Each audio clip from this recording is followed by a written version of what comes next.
الآن معنا من تل أبيب مردخاي كيدار من قسم الدراسات العربية في جامعة بار إيلان.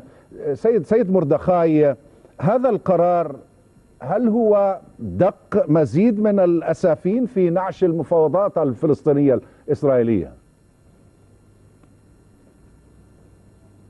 أنا حقيقة لا أفهم هذا الكلام.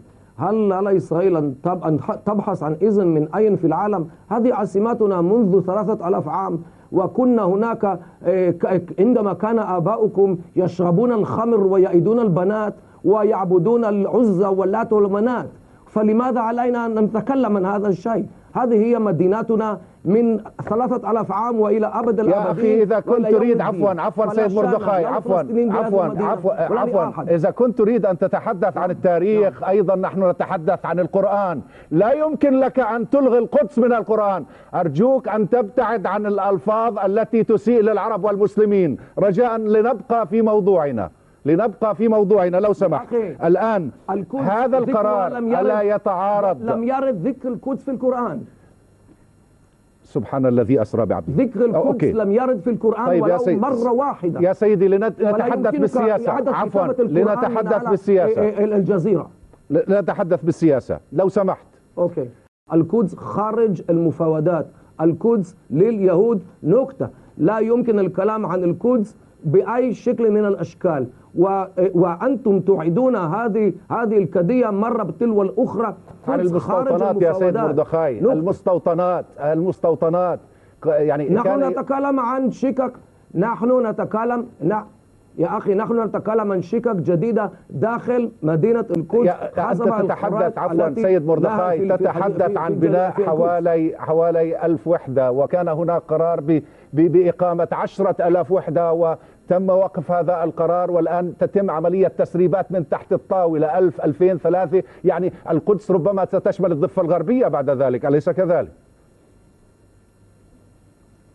يا أخي إسرائيل لا تعد الشقق التي تقيمها قطر في شبه جزيرة قطر، فما شأن لكم بالقدس؟ القدس مدينتنا إلى أبد الأبدين، ولا شأن لا للجزيرة ولا لأحد في مدينة القدس. نقطة. هي مدينة لليهود فقط، ليس لأحد أي شأن بمدينة القدس. يعني هل تريد أن تقول بأن كلامك هذا يعني بأن المفاوضات التي تتم بين الفلسطينيين والإسرائيليين تتم بناء على الأمر الواقع الذي تتحدث به الآن يا سيد مردخاي كيدار؟ يا أخي أنا أدعوك للقدس لتشوف بأم عينك كيف القدس أصبحت مدينة زاهرة بعد أن كانت خاربة تحت أيدي العرب حتى 67. نحن بنينا هذه المدينة من جديد، وهي الآن مفتوحة للمسيحيين وللمسلمين ولليهود على حد سواء، كما لم تكن أبدا تحت سيطرة الإسلام، لأن الإسلام أقصى اليهود من القدس والمسيحيين أيضا. طيب في بعض الأوقات أنا أريدك أن تعطيني جوابا. تعطيني جوابا. يعني لماذا كلما كانت هناك مفاوضات فلسطينية إسرائيلية تتحدثون عن الاستيطان وتصدرون قرارات بالاستيطان، مزيد من قضم الأرض، مزيد من تهويد الأراضي الفلسطينية، وبالتالي قتل مقومات قيام أي دولة فلسطينية في المستقبل، أليس كذلك؟ هناك حتى اليوم ولا حرج هناك دولتان فلسطينيتان، دولة في غزة ودولة إن شاء الله ستقوم على الضفة الغربية. وإذا استمر الفلسطينيون في هذا السلوك وعدم الجدية في المفاوضات، ستكون هناك دولة في الخليل ودولة في رام الله ودولة في نابلس ودولة حسب المواصفات التي تتحدثون، حسب المواصفات التي تضعتها إسرائيل، ولكن القرارات الدولية مخالفة لكل ما تقول به يا سيد مردخاي. القدس الشرقية محتلة. الكل يعرف بذلك. الضفة الغربية ليست تابعة لأي دولة في العالم، لأن ليس في هذه المنطقة أي سيادة لأي دولة، مثل أنتاركتيكا في الجنوب. ليس الأردن كانت محتلة لهذه الأرض. ليس في الضفة الغربية أي سيادة لأي دولة بخلاف الجولان، بخلاف جزيرة سيناء، بخلاف أجزاء أخرى. الضفة الغربية ليس عليها أي سيادة لأي دولة في العالم، ولذلك لا يمكن لأحد أن يكون بأن هذه هي منطقة محتلة. من أي دولة احتلت هذه المنطقة؟ الأردن كانت محتلة حتى 67، واليوم إسرائيل أيضا هي تحت سيطرة إسرائيل. هذه المنطقة لا تتبع لأي دولة في العالم، ولذلك نحن نتمكن من أن نقيم عليها ما نشاء. مردخاي كدار، قسم الدراسات العربية، جامعة بار إيلان، تل أبيب. So, the first video I think I ever saw of yours was the one on Al Jazeera when you were speaking to Jamal Rayan. Yes, the main anchor on Al Jazeera. The mastermind of Al Jazeera. Busy. Yeah. And that was quite an intense interview. June 1st, 2008, the eve of Yom Yerushalayim, the Day of Jerusalem, the day which we here in Israel, we celebrate the unification or reunification of Jerusalem in 1967, the Six-Day War, and actually the liberation of the eastern part of the city from the Jordanian occupation. So we celebrated that day in the year of 2008.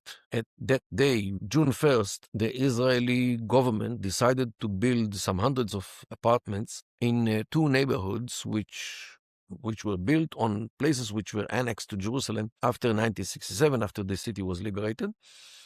And of course, the Arabs, the Muslims, were outraged, and the jihad channel, Al Jazeera, dedicated some good 15 minutes in its main news bulletin to this issue, which is a hell of a lot of time. At the beginning, they brought a footage made by their correspondent in Jerusalem, a lady named Jivara Bderi, and she created this impression that Israel is actually destroying all the Arab neighborhoods in Jerusalem in order to establish Jewish neighborhoods on their ruins. Then they brought another Palestinian guy named Tafakji, Khalil Tafakji, who was then in charge of mapping in the PA, and he tells stories about how Israel broadens Jerusalem all over the West Bank, 1,000 nights and one night. And they looked for an Israeli to bash him on air. Tried to approach the Ministry of Foreign Affairs, but the ministry didn't want to get into this discussion. So they asked me if I can come to the studio to be interviewed in their view in order to bash me on air. Okay, and this clip came, and Jamal Rayan was very angry that such a thing happened. Actually, if you analyze this interview, it can actually see that a news bulletin interview turned into a debate program. Yeah, it was very intense. And it was a debate between the interviewee, myself, and the interviewer, Jamal Rayan. He should not have let this happen. He should have controlled the interview. And in my view, he regrets until this very day that he didn't throw me out from the interview right after the first answer, and he tried again and again to attack me from all kinds of other angles. And yes, I must admit that I came ready. On the way to the studio, I rehearsed some monologues, and the monologues which you hear in this interview were prepared. And the first rule in interview is no matter what the question is, you say what you want to say. You convey your message no matter what the question was. Okay, so this is, and until this very day, I thank Jamal Rayan for giving me the pulpit. And it was a live broadcast, it was not recorded, so he couldn't censor it. Since then, by the way, after the program was finished, midnight, this was after 11 p.m., at midnight, he called the Al Jazeera representative in Israel, Walid al-Umari, and gave him a shower. Why he sent me, why he chose me, and sent me to this debate, to this interview. So Walid told him, look, these are the Israelis. We cannot change them, deal with them. We cannot shove them under the rag. And yes, we have to deal with them. This is how Israelis think. And if you really believe in the, as they say in Arabic, al-ray wal-ray al-akhar, means the opinion and the other opinion. So here is another opinion. Deal with this. I don't think that Jamal Rayan liked it, but Walid al-Umari remained the representative in Israel and the Palestinian Authority as well. This was the last time which Jamal Rayan interviewed me. And 7.5 years later, at the end of 2015, he actually spoke in another interview in a monologue, about this event which happened 7.5 years earlier. I personally don't remember what I said yesterday, but the man, as you can see on that clip, remembers line after line, remembers my name, remembers my university, Bar Ilan, although the man interviews every single day, dozens of people. Means that this is some kind of shock which he had, only because he couldn't face the facts, which I raised in the original interview, that Jerusalem was ours 3,000 years ago, before Islam came to the world. I mean, the forefathers of the Muslims of today were drinking wine, bringing the daughters alive, and worshipping idols and idolaters, as I said. He still have not yet came over this interview. And by the way, he keeps tweeting on Twitter against me. Oh, really? Yeah, no doubt. Then, in December 2017, I was invited to a debate program named Al-Ittijal Mu'akis, which is produced by another company which belongs to Faisal Al-Qasem, the one who runs this debate program. And it was about the announcement of the President Trump on Jerusalem as the capital of Israel. Later, in May 2018, he moved the embassy. And this was after he announced that he is willing or preparing to move the embassy. So it was recorded. And when Faisal Al-Qasem sent the disc to Al Jazeera to broadcast it, Jamal Ayan got to know that it's me. And he objected airing it. Really? Yeah, he objected airing it. And did they air it? One time. Only one time. Because the contract between Al-Ittijal Mu'akis and Al Jazeera mentions that every chapter every episode, which is an hour long with advertisements, has to be shown 3 times. One almost live on Tuesday evening in this region, then again at night for those who live in the Western Hemisphere, and again on Wednesday noon for those who live in the Eastern Hemisphere, like Japan, China, so they can also watch it, or Indonesia, Malaysia, so they can watch it in the evening, in their evening. So they, in Al Jazeera, aired it only once. The minimum which they had, because of the objections of Jamal Ayan to air it. I heard it from a friend who used to work for Al Jazeera, and he gave me all kinds of secrets behind the scenes. I never knew what his name was. He was sending me emails with a pseudonym for years. I know much about Al Jazeera. One day I will publish it. That's interesting. How did he, you don't know By who email. is? Yeah, but you don't know who is. I don't know. He said that he works for Al Jazeera. He sent some pictures to show the studios from within. And I don't know what he was doing in Al Jazeera. He was writing in Arabic. Apparently he didn't like what goes on in Al Jazeera. And since he understood that I am a persona non grata, especially by Jamal Ayan, he hated Jamal Ayan specifically because he kept claiming that Jamal Ayan is arrogant and people do not love him in Al Jazeera. He tells everybody what to do and what not to do.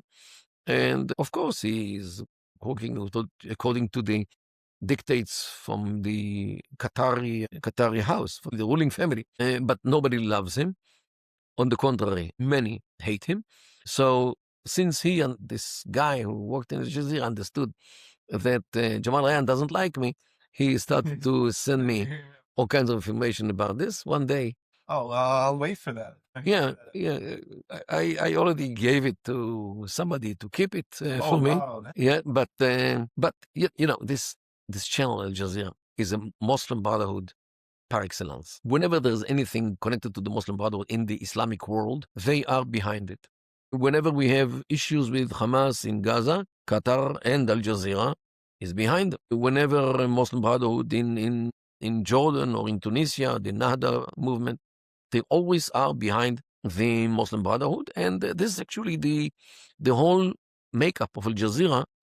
It's a sheer propaganda against Israel, against the West, America particularly, against Westernism, the culture of the West, which is very, very well known, but it's covered because some of their broadcasters, the ladies who appear in Al Jazeera as readers, as broadcasters, they appear with no veil, no hijab, as if this is an secular channel, but this is all meant to deceive the viewer to think that this is a channel which is not Islamist. English version or All the versions? Even when they do it for the Arabic countries, they look. The main Al Jazeera is like 10 channels.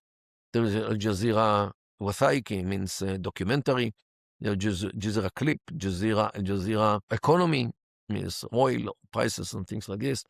And the main channel is Al Jazeera, the news, the main news. Once they had Al Jazeera for Egypt only, right after the Arab Spring started, then they closed it. But they had also Jazeera for Iraq for a while. They actually, Al Jazeera, if you analyze what Al Jazeera did through many years since it was established, in late 1996, they were launched in 1996. And by the way, Jamal Rayyan was the first face to be shown on Al Jazeera. He's a Palestinian. He's Palestinian. He was born in Tulkarm. His parents moved to Jordan when he was a child or teenager.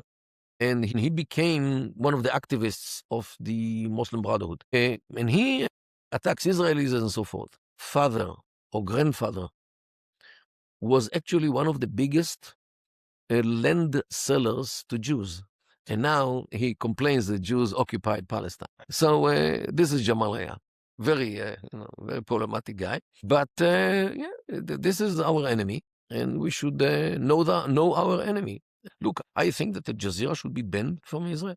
Just like we do not let Al-Manar, the channel of Hezbollah, work in Israel. And so we don't let Al-Alam, which is the Iranian channel in Arabic, we don't let them function in Israel. And I think that this is right. And we shouldn't allow such a thing. And Al Jazeera is no less an enemy to Israel compared to Al-Manar and Al-Alam.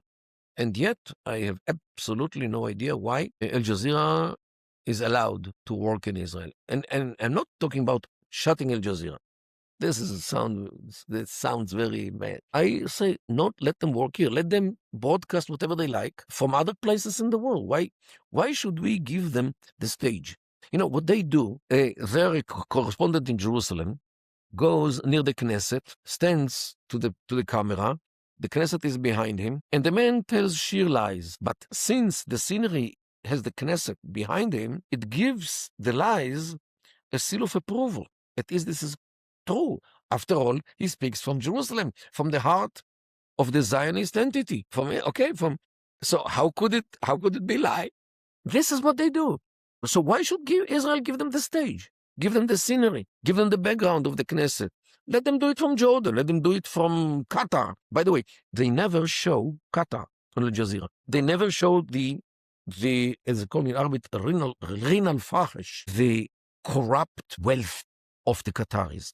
They never show the skyscrapers. They never show the cars. You know, Mercedes is the car of the poor people in Qatar. You should see Lamborghinis, the Bugattis, the Maseratis, and the Porsche, and all these lucrative cars.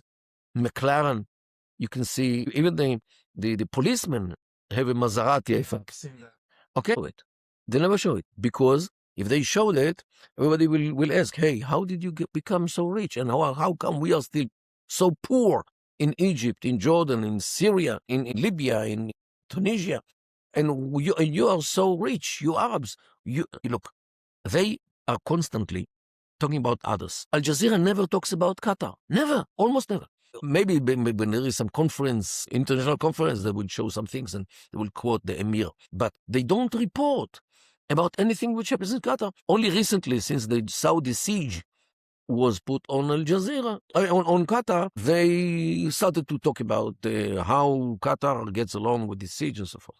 But until that siege started, like 2 years ago, they never spoke about Qatar. And in order to divert the attention of the people, the viewers, from the wealth in Qatar and the Gulf in general, to Israel, to the United States, to Europeans, to the West, who are to be blamed for the poorness and for the poverty in the Arab world. And this is, outrageous, because their wealth comes from the poverty of the Arab countries. I'll explain to you. Let's say the more poor you are, the more percentage of your income goes on food. Because you don't have a lot of income.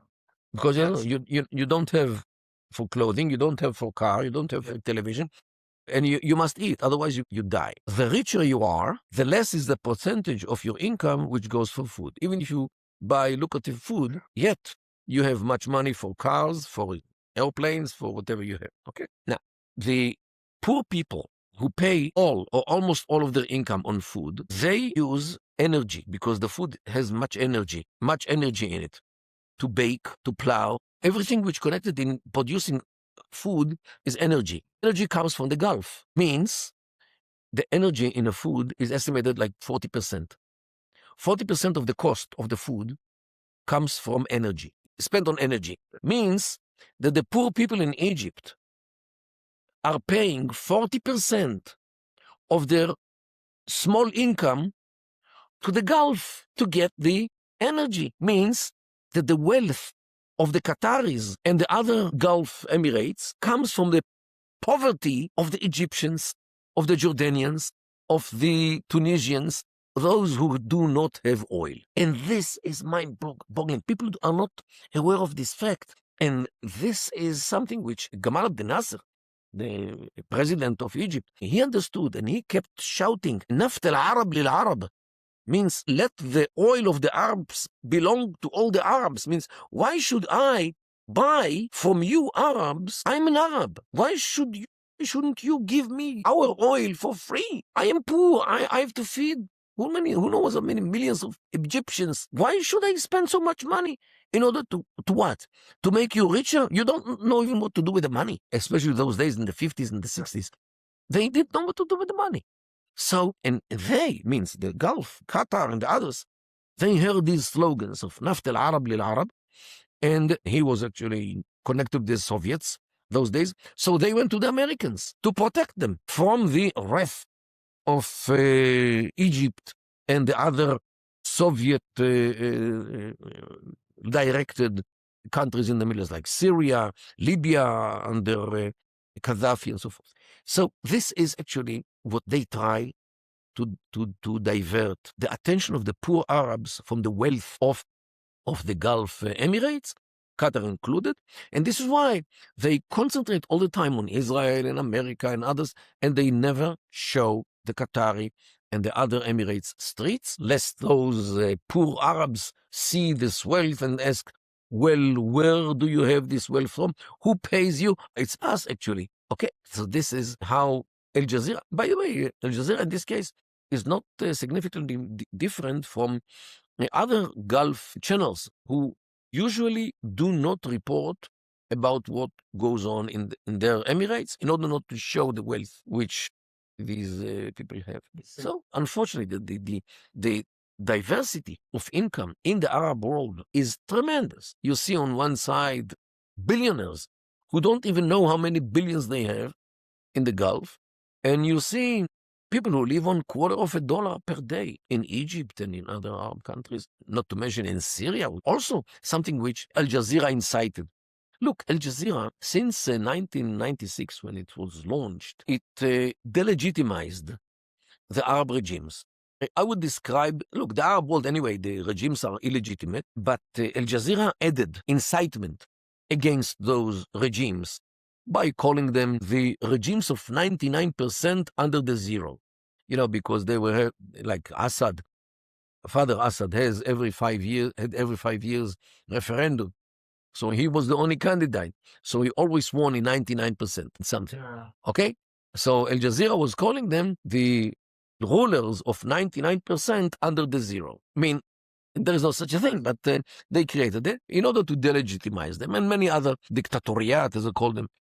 And they actually surrounded the barrel of explosives named the Arab world with gas fumes of incitement. All it needed is one spark, which by chance came from Tunisia in the end of 2010. The guy who burned himself. Mohammed Bouazizi, who burned himself and his town and his country and the whole Arab world. Now, who brought it from arena to arena? Al Jazeera. Because when the demonstration started in Sidi Bouzid, in his town, Al Jazeera aired clips which were taken in these demonstrations, time and again, like in a chain.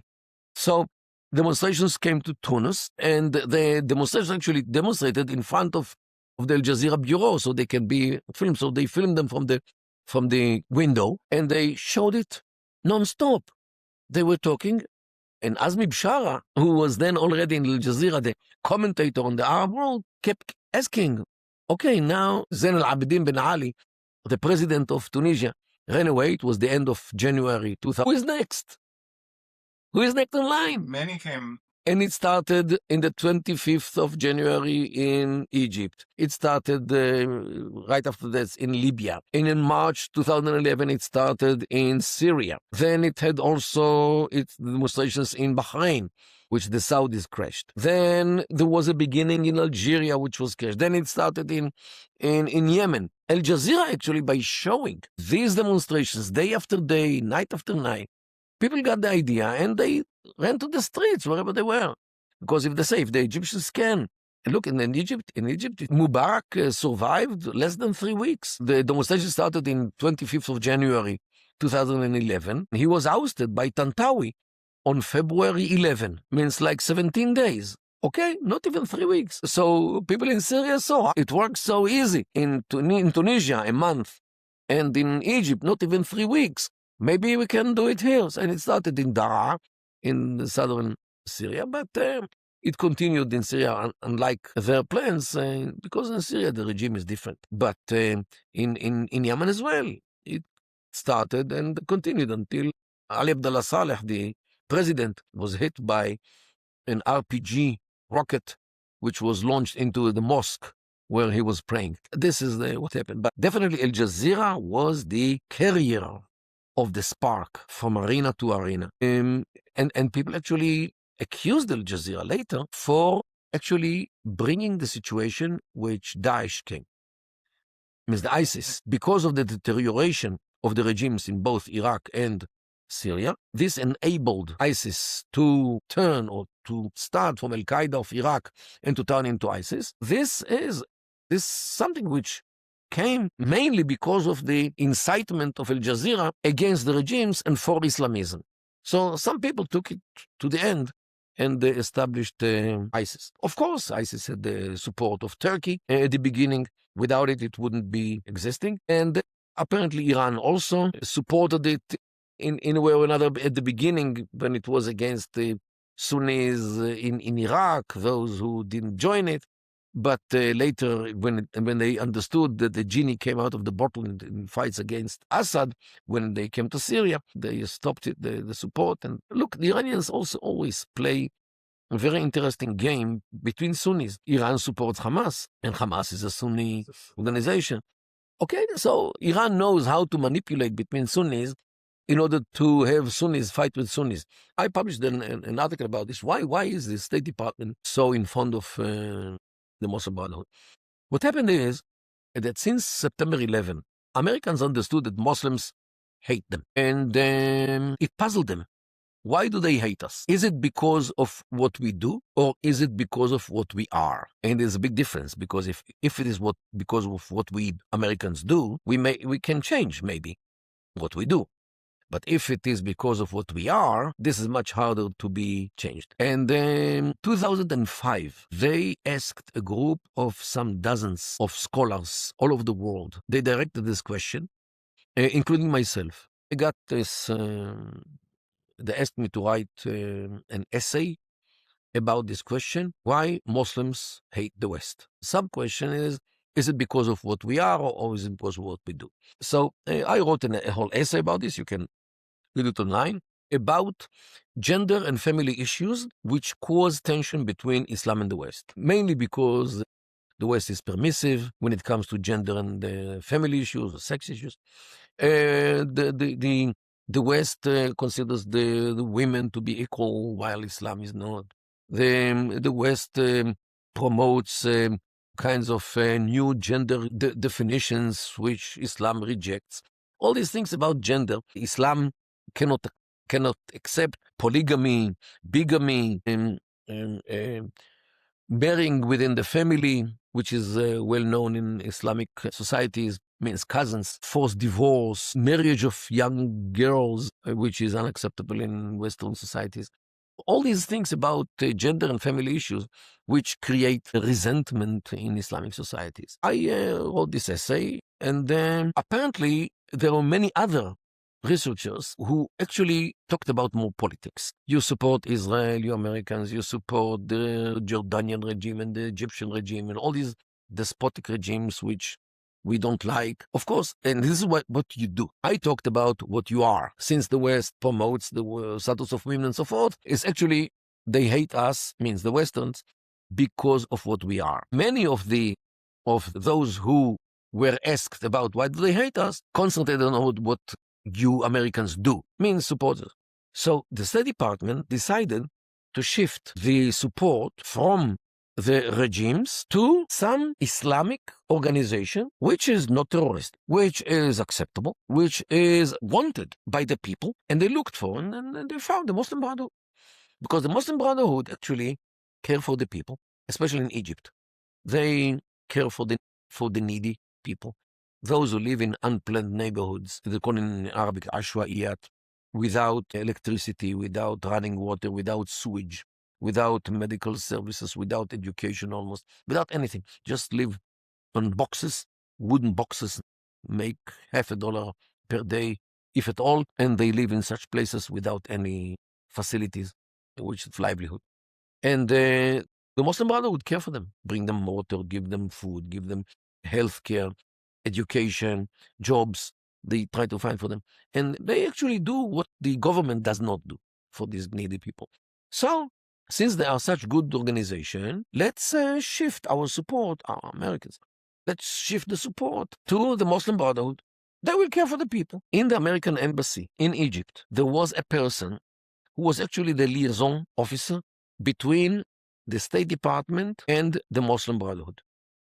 Behind the back of Mubarak, all those years, this representative was the link to support, to encourage, to organize, and to be the connection between the Muslim Brotherhood in Egypt and the Obama administration.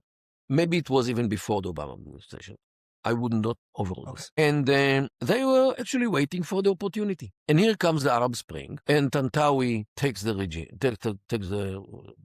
and he prepares for elections, which actually were in mid-2012, the end of June of 2012. There are rumors that Morsi did not win. And somebody from Washington, possibly President Obama, called Tantawi, the ruler of Egypt, to make sure that the Muslim Brotherhood won, to make sure. There are rumors, and these rumors actually are based on the fact that the results of the elections were announced like hours after the elections. How can you count 90 million, no, it's not 90 million voters, let's say 40 million voters, if we if we don't calculate the kids, like 40 million people who had the right to vote. Excuse me, okay? It can be. And he won, okay? So, and he became the president. And of course, the Americans supported him, but they asked him not to cancel the peace agreement with Israel because they were afraid that if this peace agreement is canceled, many investors will not invest in Egypt because there might be again a war against Israel. So, in order to stabilize the economy, which was very important for them, they said, okay, you are in power, although the Muslim Brotherhood kept promising, once we come to power, we will cancel the peace with Israel. They did it from 1979, since the peace agreement between Israel and Egypt was signed. The Muslim Brotherhood swore thousands of times, we are going to abolish this agreement. We don't agree with this. Israel has no right to exist, even in 1 square centimeter, to cancel it. And they didn't. Why? Because of the American pressure. They didn't want the deterioration of the situation, maybe to a war between Egypt and Israel. So, but Morsi Atzmo never said Israel. He said the Zionist entity, like the last enemy. He said the Zionist entity. Very rarely you heard him say Israel. Okay, so then Morsi was ousted by Sisi 1 year after he was elected, at the beginning of July 2013. And here is the catch. The Emir of Qatar, the former Emir, before Tamim, Yes. his father, resigned like 10 days before the end of June 2013. Why? He knew already that Sisi is preparing to get rid of Morsi. And since Morsi was his project as a Muslim Brotherhood supporter, he did not want to be associated with the failure of his policy through Al Jazeera to have the Muslim Brotherhood in power. He didn't want to be there when the Muslim Brotherhood president is kicked out by Sisi. Now, how Al Jazeera knew about this? With the years, Al Jazeera became not only a news agency, but also an intelligence agency. Because anyone who has anything against his own government leaked it to Al Jazeera. Al Jazeera became Arab leaks. And why? Because they were using all this information against the rulers. And they were keeping the information in their safe to the day which they need it against the ruler. This is Al Jazeera. And there are many signs about this, because whenever Qatar had some issues with the country, like Jordan once, they took out from the safe an information about the ruler, or the King Abdullah in that case, as some kind of a punishment for what you said or what you did against us, Qatar. It happened to Jordan, it happened in Egypt. By the way, this way, in Egypt, Mubarak kept closing Al Jazeera, but opening it again like after a week. Why? Because apparently they were threatening him that they will air an information which they have against him. So, under the threat of Al Jazeera, Mubarak had to reopen Al Jazeera whenever he closed it. Maybe here in Israel, the government refrains from closing Al Jazeera because Al Jazeera knows too much, maybe, about some people in Israel, and those people who have influence are afraid that this information will leak, will be aired if they close Al Jazeera. Maybe this actually explains why Israelis are chickens when it comes to Al Jazeera. Maybe. I don't know. I just give an assumption, and who knows? Maybe it is correct. If you have a 401k or an IRA, please listen. Gold is at record highs. What many people don't know is this: you can move part of your retirement money legally and without tax penalties into physical gold you actually own. Alpha Omega Gold helps you do this through a gold IRA. Your gold is real. It is stored safely. It is in your name. Learn more at ao.gold/stand. Alpha Omega Gold is our sponsor, and they proudly stand with Israel.